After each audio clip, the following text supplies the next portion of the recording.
This is Grattan from Giant Monster Bull, and I'm going to be doing my review for the Gamera Arrow Blu-ray set, and it's also going to double as my review for the Criterion Godzilla set because I did not review that, or I wanted to, so I'm just going to double up, compare, contrast, and this is going to be me speaking on both of our behalfs.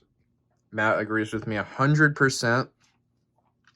Anyway, so let's, I'm going to just give a rundown. I think at this point, everybody who gives a shit kind of knows what to expect with this.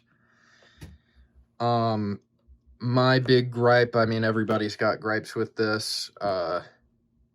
Main thing is video quality is not up to Criterion standards, and it's debatable whether or not that was Criterion's fault or not, because people say that Toho put a bunch of restrictions on them and said that they couldn't, they got the best video quality that they were allowed to, basically, although I have my doubts about that because the Kraken Blu-rays were better quality than some of these, so really, I don't know if I buy that Criterion couldn't get a hold of something that a little nothing company could. Anyway, second biggest complaint with this thing, I mean, and I really kind of like what they were going with as far as the art, like having a bunch of different artists do this, but some of it, like, this is not bad art, but it's a little bit uninspired. I mean, that's just Mechagodzilla. He's not really stylized in any way. And then some of them are just like, and again, like, it's not like terrible, but I think what bugs me most about it is the lack of uniformity. All these are wildly different, and like, you have stuff like this, which is like a really cool concept, and then you have, let's see, where is it? You got this. I mean, people have said all this already. Anyway, third complaint, this thing's ginormous, right? And it's not like the length doesn't match the girth here. This thing's skinny, but it's insanely big. I mean, it's big. Hold on. Here's a vinyl record compared to it. That's the Thunderbirds episode. So that, it's bigger than a vinyl record, and obviously movies are very small compared to records. And my most legitimate complaint is they chose to go with this this design. Sorry if you hear my neighbors jamming out to their music, but they went with this design where instead of individual like sleeves, they just sort of have like these dips, these little cutouts in the book itself where the discs go. And I think the thought was that people were just gonna lay this thing flat, although it's got a spine number on here that would indicate that you're supposed to put it upright and next to your other Criterion movies. Anyway, I think they meant for people to put this on like their coffee tables or something, because I stood it up, and maybe it's this Mississippi heat, this humidity, but my discs started like just falling, like the glue that was holding this cardboard to that cardboard just melted, and my discs just started sinking. And this is how I found them, basically. This is just a throwaway blank disc, but this is where disc number 2 goes. And I went to watch King Kong versus Godzilla or something, and my disc was down here, and now it's pretty loose, but when I got it, it was stuck. Like, I had to like rip it out of there, and then there was just a ton of residue on the disc, and you can see, like, I'm trying to get it out, and I'm not even being gentle with it like I would be if I was actually trying to get my movie out. You can see this one has a little bit of residue on it, but when I got my actual movies out of here, they were just coated. And I kind of wish I had taken pictures, but at the time I was more concerned with actually salvaging the discs. And after some elbow grease and a microfiber cloth and some Dawn soap, I was able to clean them all up, and I've got them on a spindle right here. And I spent a good stupid amount of money on some cases to replace this, some more conventional cases and custom sleeves that match this artwork so that I can actually sit them on my shelves and not worry about them getting coated with glue or getting scratched while I'm trying to take them out. So this thing is more or less awful, but the quality's nice, and I like the idea of like a big Godzilla set. Concept I like, execution. Basically everybody can agree that it's awful, but I kind of expected this to be huge when it was announced. They kind of pointed out, they're like, okay, this is going to be giant. It's going to be a big book. So when the Gamera set was announced, I kind of, like, I know that Criterion's not going to fix this. Like, this has so many problems, but Criterion is not the kind of company that admits when they're wrong and just, like, reissues something and does a better job. They're going to act like nothing's wrong, or they are acting like nothing's wrong with this. So when the Arrow Gamera set was announced, I kind of, like, I was seeking some kind of, like, reconciliation or Arrow was righting a wrong that Criterion had made with this, because they're different, and that doesn't fix what happened to the Showa set, but at the same time, like, the Gamera set and this are going to be going towards, like, the same general consumer audience. So I was kind of thinking, like, okay, well, this is the Gamera set is going to be kind of the answer to this, Arrow's answer to this. And from the pictures, it seemed like, okay, they were doing like a uniform art style. They were going off of like 4K scans of some of the Gamera movies. They weren't just like transferring DVD quality digital masters of the movie onto Blu-ray discs. So it gets announced, and some people were getting them like kind of early. I think people were speculating that it was like because they were given review copies or something. I don't think that's true. But everybody's sets are trickling in from pre-orders at the moment. And I just opened mine. So here it is. Now, I got in a little debate when this thing was announced. There was a little debate where we were, I was not arguing, but just discussing with somebody what the pros would be if Arrow had made the Godzilla set instead of Criterion.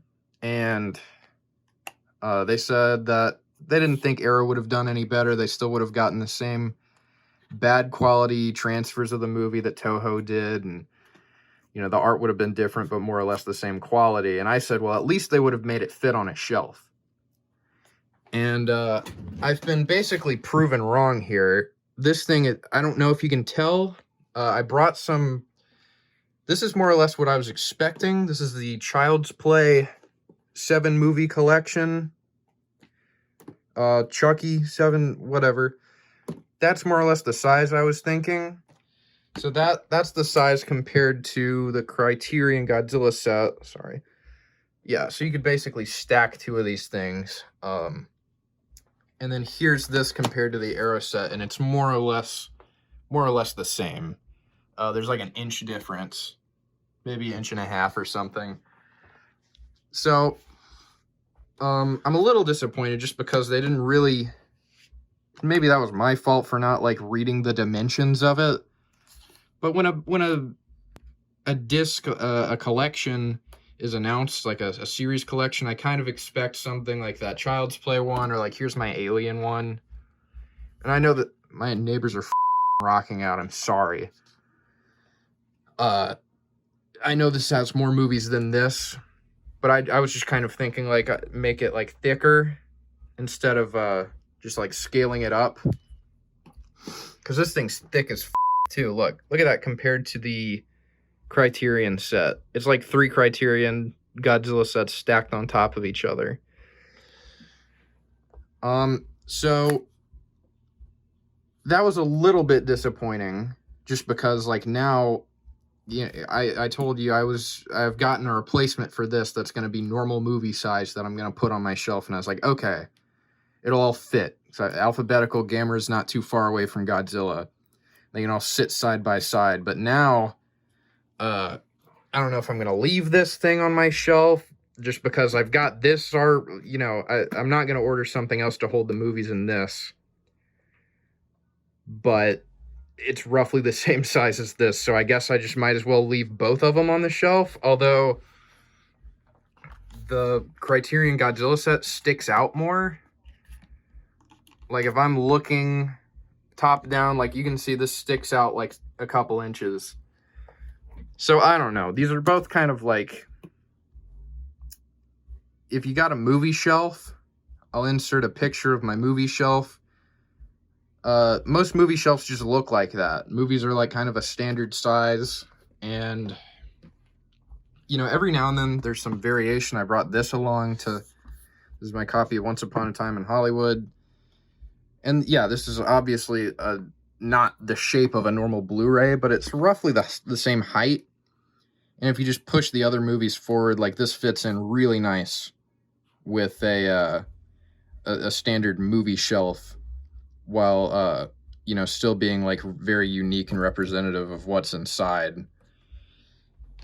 So I do not think it was necessary to make this thing so big. However, I do like the uniformity of the art. It's all done by Matt Frank. The lovely Matt Frank that everybody knows. So I opened it, or no, before I even took the shrink wrap off, I'll put a picture. They had put the actual part that has the movies in it, they had put that in upside down.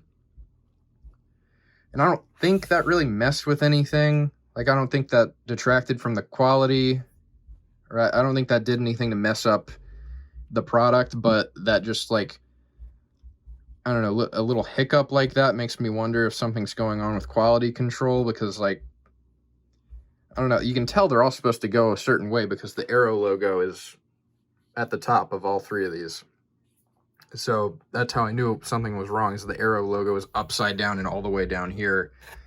And this lettering was just flipped the opposite direction. Again, not a huge deal. I just had to open it and flip it back around. So let's look at the inside. So this was, you know, my first impressions were like just a few minutes ago.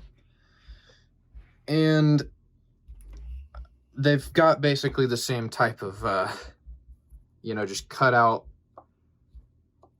spaces for the discs. Not really anything very practical. Like, here, look at something like this. And this Child's Play set isn't like the end-all be-all set of, you know, a movie franchise, but like, it's just really practical. Like, you flip through these, you got your movie on one side, and it's just really easy to take it out. Look, boom, movie's out, movie's back in. It's easy, organized, saves space. And with this, there's still, like, you kind of have to have, like, long fingernails to get them out. And I'm just worried because, like, the same design was used for the Criterion set. And now these do have, like, I don't know what you want to call this, like a little divot around the edge that makes me think that it's maybe a little more secure than the Criterion set. But obviously, I mean, if you look, this is like a completely different piece than the piece underneath. You see there's like a separation there. So I am a little worried that I'm going to just, you know, pick these movies up off my shelf one day and this disc will be sank all the way down into it with glue all over it like the other set. But I do kind of like this uniformity to it all. It's got like really thick pages. That's another thing. You know, I was kind of complaining that like the set's really thick, and these are like, I don't know if that's like half a centimeter or like a third of a centimeter, but like these things are thick, and I don't really see a whole lot of a reason to do that. And because it's all just like kind of cardboard, like the hinges are just, I don't know, I just can't imagine that this is going to hold up very well over time. But I like the art. The art's good. Each disc, I do like, that's one thing that I really didn't like about the Criterion set, is that each disc had like 3 or 4 movies on it. And I really like that this set has a separate disc for every movie. Another quality control thing I was a little worried about is immediately when I opened it, I saw this. This was already ripped when I opened it, which is kind of a bummer. I don't know, I don't know. I just blew a lot of money on this. And I guess I was just expecting it to be in a little more of like a pristine condition, but really that doesn't mess up a whole lot. But you can see like the disc is like moving around a little in here already. So I don't know. I do like that it comes with these little posters. I tried to take this one out earlier and then put it back, and it gave me a lot of trouble. What you have to do is kind of like bend it, like bend the paper a little bit up and then slide it back under. Doesn't matter. And then you've got this. I'm not a huge fan of this, like just a big empty page. It's like textured. I don't know if this is supposed to be like Gamera skin or if this is supposed to be like just rocks. But the main thing that worries me is you can like see the hinge or whatever, the corner is like already starting to wear out. And this is like my second time opening this thing. And then the back of it, it's again, just kind of looks like it fell on something before they shipped it out. I don't know. Otherwise, quality definitely seems good. I can see, you know, if you take good care of this, will probably last a while. And they more or less feel the same. I don't know if they use the same material, but they feel like made out of the same shit. So does this solve all the problems of this? No. But I think the main thing is that people were upset with the quality of these, because this was like the first time that a few of these were released on Blu-ray. Sorry, let's get that out of the way while I'm talking about this. This is the first time a lot of these movies were released on Blu-ray, and the second time some of them were released on Blu-ray. And because Criterion's such a high-class brand, I think people expected a lot better. And it really just kind of felt like a rushed thing, a rushed production. Like I was saying, it's a cool concept to have a bunch of different artists do the artwork, but at the end of the day, it kind of just seems like they told a bunch of artists, like, have your art ready by this deadline so that they could get it done quicker. Like, it would have taken longer if they had just told one person to do a different poster for each. But the quality of the movies was really disappointing, because this was the first time that a lot of these movies had been released like in a set in North America. People were disappointed, and it's just kind of sketchy. Like the real version, the Japanese version of King Kong vs. Godzilla was put on like a bonus disc instead of the same disc that the American version was on. And it was like a chopped up, like made from different transfers of the movie. It was just weird. In terms of like the physical, like what upset me about this kind of upsets me about this. I think this is a lot nicer to look at, but at the same time, my big gripe was just like, I don't know how you can justify something like this taking up this much room on your shelf. I mean, I know a lot of people will defend this the Godzilla set by saying, oh, it's meant to be its own thing. It's not supposed to be part of your collection. It's supposed to be its own piece in your house, a discussion piece or whatever. And I think that's bullshit.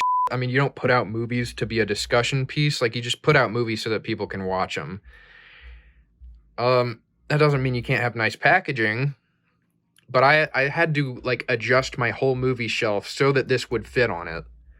And then once I sat it on there for, like, 4 months, the movie started, like, falling out of the case.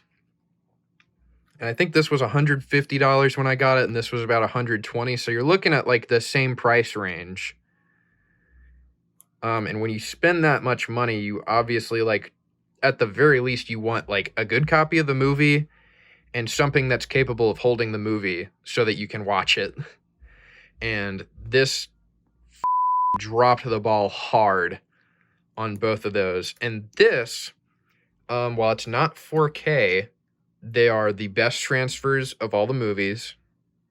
It's the first time that Gamera the Brave, I think, is released on Blu-ray in the United States. And it's the first time, to my knowledge, that all of the Gamera movies have been released together as a set, not just like the Showa set, or not just the Heisei set, but it's all the Gamera movies across the board. So I think in some ways this did answer some of the problems.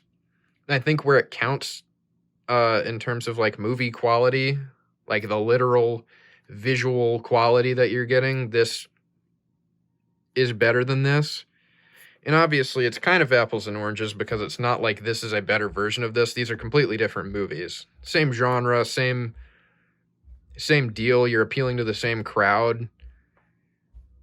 But the existence of this doesn't change much about the existence of this.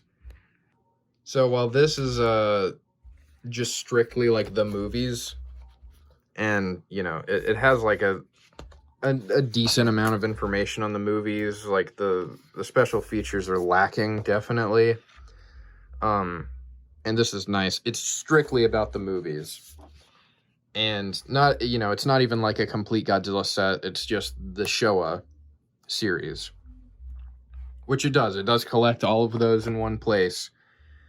But it honestly feels like Arrow kind of went out of their way to make it less about like just being a collection of movies, because they include like the comics and they include this booklet, which I haven't looked through a whole lot, but it looks like it's just like a ton of information about like the actual movies.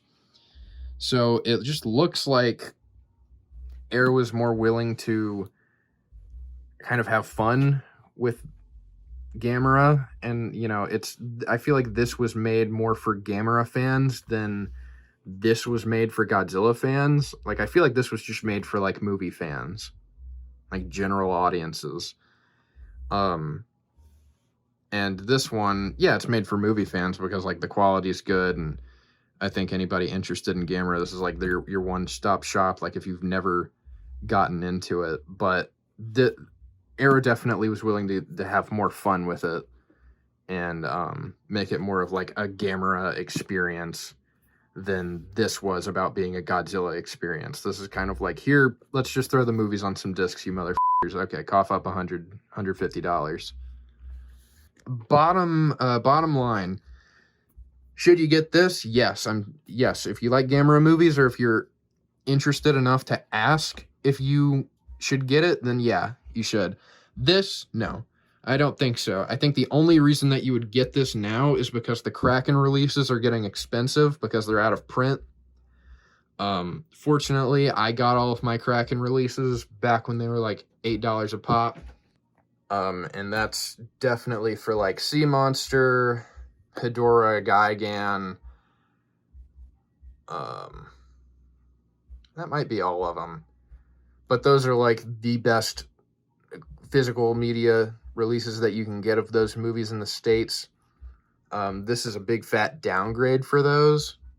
Otherwise, this is the only way you can get the authentic Japanese cut of King Kong versus Godzilla. Is that worth $150? No. Just pirate it. Yeah, I would not recommend this. I think a lot of people have already said that, though. I'm a little late. But I just kind of wanted to do like a comparison because, I mean, look at them. Right? These things were kind of, they're very comparable. I don't know. I'll probably get some people saying, well, you can't compare them. It's not fair to compare them. Godzilla's different than Gamera, and they're trying to do different things, two different companies. But these, I mean, even the brands like Criterion and Arrow, they're not like enemies or something, but they're definitely competitors. I mean, they're products made for the same crowd, right? These are like niche cinephile companies. And the fact that they put out collections of like the two most recognizable Japanese giant monster franchises within like 7 months of each other, I think that definitely warrants a comparison. So that's my thoughts. Dislike the video if you hate me. Like the video if you want to come visit my house and ring my doorbell.